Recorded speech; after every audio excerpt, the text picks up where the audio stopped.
নমস্কার বন্ধুরা, আজ আমি উচ্ছে বানিয়ে দেখাবো। ভরবা করেলা বানিয়ে দেখাবো।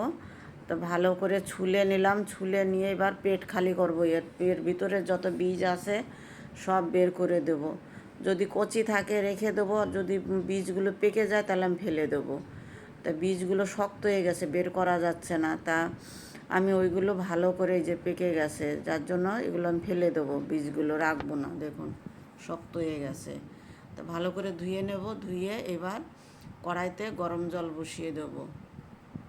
লবণ মাখিয়ে রাখবো কিছুক্ষণের জন্য, 5 মিনিটের জন্য। লবণ মাখিয়ে 5 মিনিট রেখে দিয়ে তারপরে গরম জল করে নেব। গরম জলে উচ্ছেটা একটু ভাপিয়ে নেব। এই যে দেখুন লবণ লাগিয়ে রেখেছিলাম, জল বেরোচ্ছে। এই যে আপনারা হয়তো ভাববেন যে তিতো জিনিস কী করে এইভাবে খাওয়া যাবে, কিন্তু না বন্ধুরা, একটু তিতো লাগে না। এই যে একটু ভাপিয়ে নেব। ভাপানোর পরে তারপরে এবার একটা মশলা তৈরি করব। পেঁয়াজ কেটে নিলাম কুচি কুচি করে। পেঁয়াজ দিয়ে তারপরে এটাকে লাল লাল করে ভাজা করতে। বন্ধুরা, ভালো লাগলে একটু লাইক শেয়ার কমেন্ট করবেন, ফলো করতে ভুলবেন না। অবশ্যই একটু ফলো করুন। আর ভুল ত্রুটি হলে একটু বলে দেবেন কোথায় ভুল কোথায় ঠিক। লবণ, হলুদ, লঙ্কার গুঁড়ি সব দিয়ে তারপরে একটু এই যে কিচেন কিং মশলা দিয়ে দিলাম। সবজি মশলা দিলেও হবে, গরম মশলা দিলেও হবে। হয়ে গেছে মশলাটা। এবার আমি এই যে উচ্ছের ভিতরে আমি ভরবো, মশলাটা ভরে নেব। যতটুকু আসে ততটাই ভরবেন। বেশি ওভারলোড দিলে পরে কী হবে, ভাজার সময় সব বেরিয়ে যাবে। যার জন্য পরিমাণ মতো ভরতে হবে। মশলা একটু বাঁচিয়ে রাখতে হবে, সব করা যাবে না, পরে আবার একটু দিতে হবে, কাজে আসবে। ভরে দেখাচ্ছি।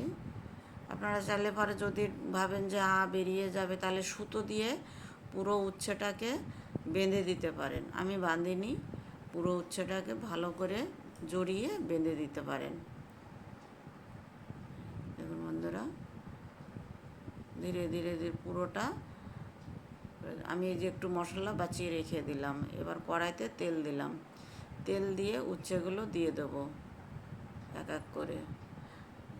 বেশি বড় উচ্ছে নেওয়া যাবে না, যেটা করলা বলে। করলা মানে বেশি মোটা মোটা নেওয়া যাবে না, সাইজ মতো মিডিয়াম সাইজের থেকে একটু ছোট হলেও ভালো হবে, কিন্তু আবার একদম ছোটও নেওয়া যাবে না।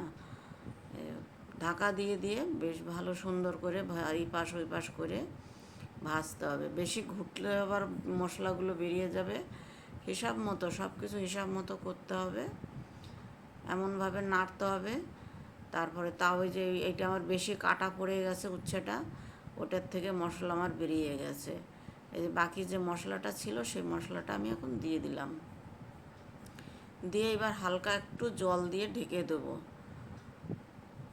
অল্প করে জল দিয়ে ঢেকে দেবো। ঢেকে দিলে পরে জলটা শুকিয়ে যাবে আর উচ্ছেটাও গলে যাবে, খেতেও খুব সুন্দর লাগবে। রুটির সঙ্গে বন্ধুরা, রুটির সঙ্গে, ভাতের সঙ্গে, কিছুর সঙ্গে এটা খেতে পারেন। ডাল ভাতের সঙ্গে, রুটির সঙ্গে বেশি ভালো লাগে, পরোটার সঙ্গে। তো একবার হলো বানিয়ে খেয়ে দেখবেন এইভাবে ভরবা করেলা। এটাকে ভরবা করেলা বলে। খুব সুন্দর টেস্ট লাগে বন্ধুরা, আর তেতো একদমই লাগে না। এই দেখুন মশলা একটু বেরোয়নি। আমি যে বাইরের থেকে যে মশলাটা পরে দিলাম সেই মশলাটাই দেখা যাচ্ছে, কিন্তু উচ্ছের ভিতর থেকে মশলা বেরোয়নি। তেল ছেড়ে দিয়েছে, হয়ে গেছে। এবার আমি নামিয়ে নেব। গরম গরম রুটির সঙ্গে খাওয়া হবে। ভালো লাগলে একটু লাইক শেয়ার কমেন্ট করবেন বন্ধুরা, পাশে থাকবেন। উচ্ছে গলেও গেছে, দেখুন কত সুন্দর হয়ে গেছে। এবার আমি রুটির সঙ্গে খাওয়া হবে। বন্ধুরা কত সুন্দর হয়েছে, এত